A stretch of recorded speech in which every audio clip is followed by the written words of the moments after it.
Morning, our headlines today. Security concerns are raised in Westminster after a protester spends 16 hours on Parliament's Big Ben Tower. He came down on the stroke of midnight. Underperforming civil servants are told they'll be fast-tracked out of Whitehall as part of government reform plans. The King praises the Commonwealth nations for bringing people together from all over the world during uncertain times. Let's have a first look at today's papers, see what's making all the headlines for us this morning.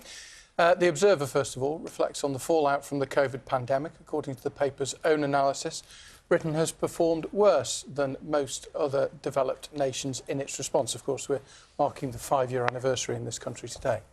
The Sunday Telegraph features a story about the government pushing out underperforming civil servants. It's under plans to shrink the size of the service.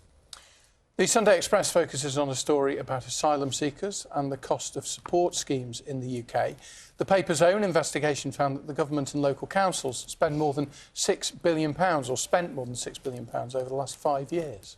Meanwhile, the Sunday Mirror's front page looks ahead to the votes in the House of Commons this week on the government's plan to ban persistent antisocial behaviour offenders from town centres by bringing in new respect orders. A quick look. I'm trying to bring in respect orders in my house with the kids and it's just not working, Roger. Have you got I any serve tips? you with a respect order. Do as you're told. Inside of the Sunday Telegraph today has a story about bell ringing. Of course, it's in some parts of the country, it's an absolutely quintessential sound on a Sunday morning, particularly. Apparently, the average age of bell ringers now has reached 60 for the first time. Back in 1974, the average age was 35. Sometimes campanology is the art of bell ringing, isn't it? It's an education with you this morning, Roger. A thesaurus. I looked it up. Just to make sure I was right. The paper is saying that basically sometimes a peal can take 3 to 4 hours to ring, which is just too long. It takes an enormous physical and mental effort. Well, it's a big chunk of your day. Exactly, and they're talking about it being like a test match in cricket.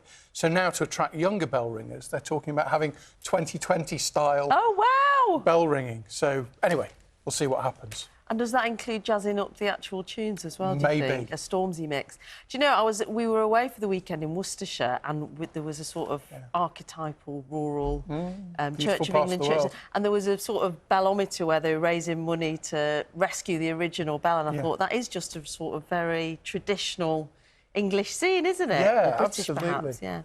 On the subject of quintessential scenes, this painting is rather like that, actually. We're going to talk about Lowry, fantastic artist, of course. And the Lowry Arts Centre in Salford is celebrating its 25th anniversary with an immersive show of one of the artist L.S. Lowry's most famous oil paintings. Do you know, this painting as well, it just transcends generations, doesn't it? I remember going with my dad and I went with my son recently and it just strikes a chord with everybody. We're talking, of course, about a very, very, very famous painting. You will be surrounded by the sights and sounds of crowds going to a football game before seeing the original Going to the Match painting. That's what we're talking about. Our reporter, Kevin Fitzpatrick, has been to see it. So this is one of the gallery spaces that visitors will have seen when they've come to the Lowry before, but we've got something really exciting planned just next door. Going to the Match is one of L.S. Lowry's most iconic paintings, and to mark a quarter of a century at Salford Quays, the Arts Centre in his name is bringing the piece to life. We're redesigning some of our gallery spaces and creating this digital gallery that will allow our visitors to step into Lowry's world. So instead of just viewing a painting, you'll actually feel as if you're in the midst of the crowd and you're watching what's happening, you're hearing the noise and the sounds, and it will be a fully immersive experience. And then the brilliant thing is, at the end of that experience, you'll then move on to our other galleries and you'll come face to face with the real painting.